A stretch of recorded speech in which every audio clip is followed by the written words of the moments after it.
Hi, this is Christopher Richardson, the founder of Power Induced Design. Lately I've been involved in more and more so-called power bank designs. If you've seen my video about the AA and AAA devices I called emulators, then I think I should have called them power banks as well.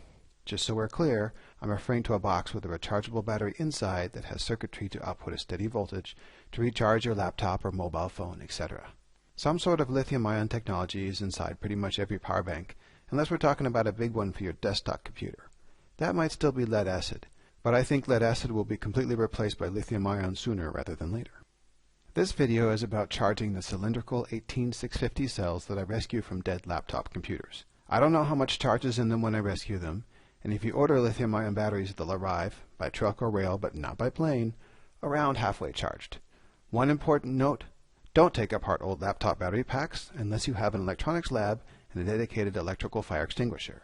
They look innocent, but they really will catch on fire. So these are 18 millimeters in diameter and 650 millimeters long, and they're arguably the most common format for lithium-ion batteries with liquid electrolyte. There's nothing at all written on the outside, so I honestly don't know what chemistry they use, but they're more than 10 years old now, so it's fair to assume that they use graphite for their anodes and cobalt for their cathodes. I charge them to 4.2 volts maximum, and I never discharge them below 2.9 volts. After some research, I suggest this basic rule for charging. Here we are charging two lithium-ion batteries. There's one, there's the other one, with a linear constant current charger. I'm driving it with 9 volts, and you can see right now it's drawing 590 milliamps. And that's slowly going to decrease as the batteries get closer and closer to full. Batteries are a lot like Goldilocks from the story of the three bears. They don't like it too cold, and they don't like it too hot. When it's cold, you need to warm your batteries up gently, hence the reduced current. Now, heat is especially a killer. The hotter the batteries get during charging or discharging, the faster they will degrade. The basis for that is that higher temperature speeds up the unwanted chemical reactions inside the battery. 18650 cells using graphite and cobalt like mine have a typical capacity of around 2,500 milliamp hours when they're new, and charging with a current that is 1/2 of the capacity is usually a good compromise between charge time and battery lifetime. So that would be 1.25 amps. The charger in my PCB goes to a maximum of 1 amp.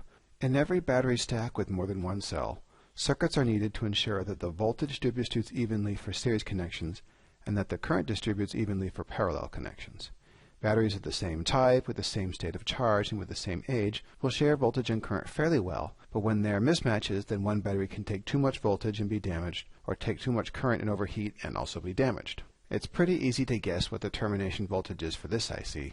It's built into the part number. One important note, even though you could run the input up to 12 volts, you would likely burn up the MOSFET Q9. Because this is a linear regulator, the power dissipated in Q9 is Vin minus Vout, and that multiplied times Iout. Most of the time, the battery voltage is around 7.2 volts, and the current in constant current mode is 1 amp.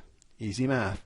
12 volts minus about 7 volts times 1 amp is just about 5 watts, and that's about 5 times what Q9 can actually handle. So here, just in the few minutes that I've been making these videos, the current dropped from about 600 milliamps now to about 410 milliamps. And what I'm doing is looking at the voltage here across the complete stack. So these are standard lithium-ion cells, and they'll be charged fully when they reach about 8.4 volts.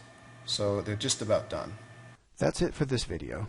And stay tuned for the second part about discharging, aka actually using your charged batteries to do something.